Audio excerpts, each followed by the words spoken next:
अतिवृष्टीच्या नंतर मनसेनं चक्क महापालिकेच्या मुख्य कार्यालयावरती तिरडी मोर्चा काढलेला आहे आणि आता सध्या मनसेचे नेते अविनाश जाधव सध्या माझ्यासोबत आहेत. आपण तिरडी मोर्चा घेऊन या वसई विरार महापालिकेवरती आलेला आहात. नेमकी प्रमुख मागण्या काय होत्या तुमच्या? या वसई विरारच्या या मागच्या 5 दिवसात झालेल्या पावसामध्ये 11 लोकांचा जीव गेलाय आणि त्याचं प्रतीक म्हणून ही तिरडी आम्ही इथे घेऊन आलोय. मला असं वाटतंय की ज्या 11 घरातल्या लोकांचा जीव गेलाय त्यांचा दोष काय? एखादा माणूस एका शहरात घर घेतो, त्या शहराचे जेवढे टॅक्सेस आहेत ते पे करतो, बरोबर आहे, आणि तिथे त्याला पाणी लाईट याची उत्तम व्यवस्था व्हावी ही अपेक्षा बाळगतो. तुम्ही लोकांना घरं घ्यायला या शहरात आमंत्रित करता, ती लोक येतात, घरं घेतात, तुमचे टॅक्सेस सगळे भरतात आणि ज्या वेळेला पावसाळा येतो त्यावेळेला त्यांना अशा प्रकारे मारावं लागतं. आज 11 लोकांनी वसई विरारमध्ये त्यांचा जीव गमावलेला आहे. याच्या बाबतीत कोणी त्यांच्या घरात जाऊन दुःख मनवायला कोणी जायला तयार नाही आहे. आज अनेक घरांमध्ये 6-6 फूट पाणी होतं, त्यांच्या घरात आज कुठल्याही प्रकारची वस्तू राहिलेली नाही.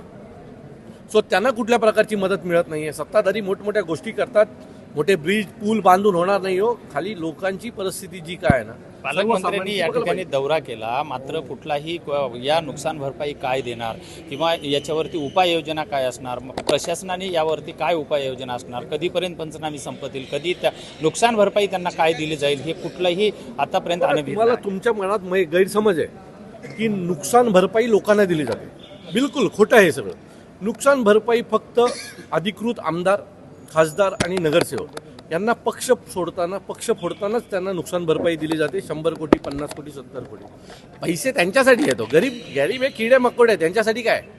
यांना कोण पैसे देणार? यांनी मागायचे नाहीत.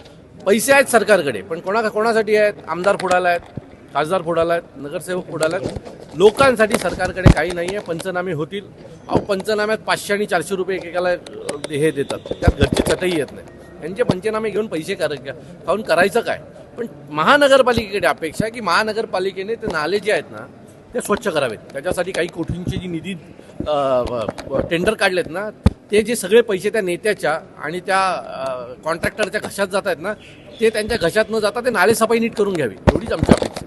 निश्चितच या ठिकाणी जे विद्यार्थ्यांचं आंदोलन सुरू आहे दिल्लीमध्ये मागच्या अनेक दिवसापासून, मनसेची नेमकी काय भूमिका असणार आहे? कारण सरकार याकडे का दुर्लक्ष करते? या सर्व विद्यार्थ्यांसोबत महाराष्ट्र नवनिर्माण सेना आहेच.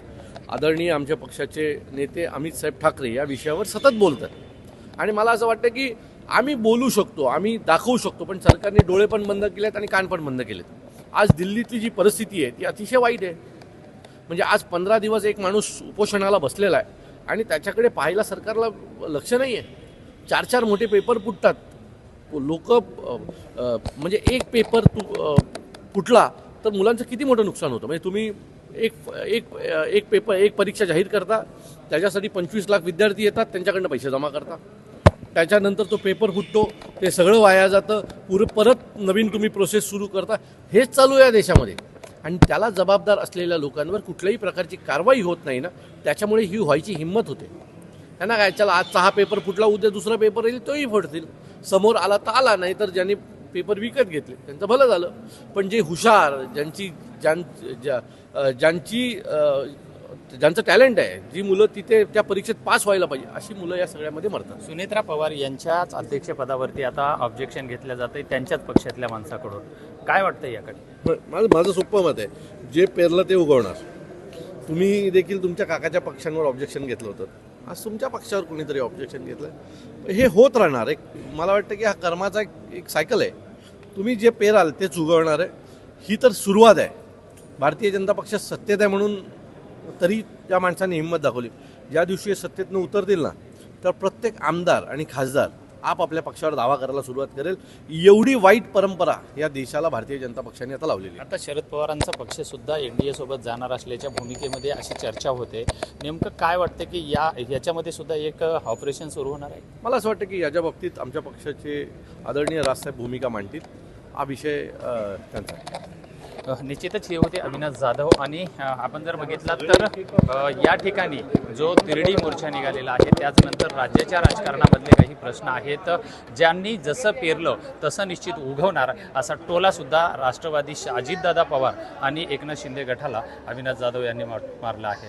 विजय गायकवाड, TV9 मराठी, वसई विरार.